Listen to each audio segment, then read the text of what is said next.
அதாவது கம்பராமாயணம் எழுதியவர் சேக்கிழார்ன்னு சொல்லக்கூடிய எடப்பாடி பழனிசாமி, எங்க தலைவருடைய உரையையும் அப்படி புரிந்து கொள்ளத்தான் வாய்ப்பு இருக்கு. முதல்ல என்ன பேசினார் எங்க தலைவர்? அவர் கருத்துன்னு சொன்னாரா? அவரு ஒரு 50 ஆண்டு கால அரசியல் கலைஞர் 50 ஆண்டு காலம் ஒரு கட்சியினுடைய தலைவராக இருந்து எப்படி வந்து ஒரு அரசியலை நடத்தியிருக்காருன்னு ஒரு 50 ஆண்டு கால அரசியல் வரலாற சொல்றார். அப்ப அவருக்கு எதிர்நிலையில் இருந்தவர்கள் எப்படி அரசியல் நடத்துனாங்க, அந்த காலகட்டத்தில என்னென்ன நடந்துச்சுன்னு ஒண்ண சொல்றார். அப்போ அதிமுகவுக்குள்ள ஒரு திராவிட இயக்க அரசியல் கட்சிக்குள்ள ஒரு பார்ப்பன சமூகத்தை சார்ந்தவர். ஏன்னா, அத வந்து அவரே ஒத்துக்கிட்டது தான். ஜெயலலிதா அவர்கள் சட்டமன்றத்தில ஒத்துக்கிட்ட விஷயம். ஆமாம், நான் பாப்பாத்தி தான் அப்படின்னு அவங்க சட்டமன்றத்தில ஒத்துக்கிட்ட ஒரு விஷயம். அப்படி தன்னை சட்டமன்றத்திலேயே பிரகடனம் செய்த ஒருவர், இப்படி ஒரு திராவிட இயக்க கட்சிக்குள்ள தலைமை பொறுப்புக்கு வருவதற்கு வழியமைத்தவர் எம்ஜிஆர் என்கிற விமர்சனங்களும் உண்டு அப்படின்னு பேசுறார்.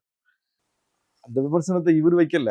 இப்படியெல்லாம் இருந்தது. இப்படியெல்லாம் கருத்தோட்டம்லாம் இருந்திருக்கு இந்த அரசியல்ல. கலைஞர் காலத்துல, கலைஞருடைய எதிர் அரசியல்ல இப்படியான விஷயங்கள்லாம் நடந்திருக்குன்னு ஒரு அரசியல் போக்கை சுட்டிக்காட்டி பேசுறாரு. அதுல எம்ஜிஆர் குறித்து அவர் கருத்து அவர் சொல்லல. நடந்த விஷயங்களை தொகுப்பாக சொல்லும்போது, நடந்த விஷயங்கள சொல்றாரு அவ்வளவுதான். திமுகவை குளிர்விக்க சொல்லியிருக்காரு. அது இத பேசணும்னா திமுக குளிர்ந்துருவாங்களா? என்ன லாஜிக் இருக்கு இதுல? இப்ப பேசியாச்சுல்ல. இப்ப 6 12 ஆயி 12 24 ஆயிருமா? என்ன லாஜிக் இருக்கு? எங்க தலைவர் ஒரு பிலாசபர். அவரு வந்து தத்துவ ரீதியில் அரசியலை அணுகக்கூடியவர். அவருடைய எல்லா உரைகளும் மக்களை வந்து வெளிப்படை செய்யக்கூடிய வகையில இருக்கும். ஆழமான வரலாற்று பார்வை இருக்கும் அதுல.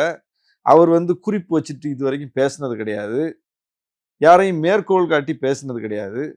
எக்ஸ்டம்போரா அவருக்கு அவருடைய அறிவின் ஊற்றுல என்ன ஊறி வருதோ அதை வெளிப்படுத்தக்கூடியவர். ஆற்றலுக்கான நடையில பேசக்கூடியவர். மிகப்பெரிய அளவுக்கு அவர் வந்து தத்துவங்களை, கோட்பாடுகளை உள்வாங்கி தன் மொழியில் வெளிப்படுத்தக்கூடியவர். அப்படிப்பட்டவர்கிட்ட வந்து அவங்கள குளிர்விக்க பேசிட்டாரு, இவங்கள குளிர்விக்க பேசிட்டாரு, அப்படிலாம் அதுக்கு பொருள் கிடையாது. அப்படின்னா எடப்பாடிக்கு ஏன் வாழ்த்து சொன்னாரு?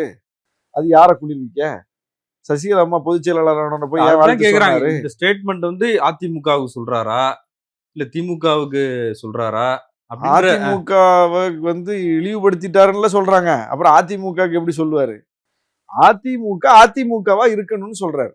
எப்பவுமே அந்த கருத்து விசிகாவுக்கு உண்டு. திமுகவுக்குமே அந்த கருத்து உண்டு. அதிமுக இப்படி எல்லாம் வந்து பிஜேபியினுடைய ஒரு கிளை பிரிவா மாறிக்கிட்டு இருக்க, இத பத்தி என்னன்னு திமுக தலைவர்கள்ட்ட போய் கேளுங்க. சட்டமன்றத்துல உதயநிதி சொன்னார்ல, காரு கமலாலயத்துக்கு போகாம பாத்துக்கங்கன்னு சொல்றாருல. அது என்ன அப்ப அவர் துண்டு போட்டு வைக்கிறாரா?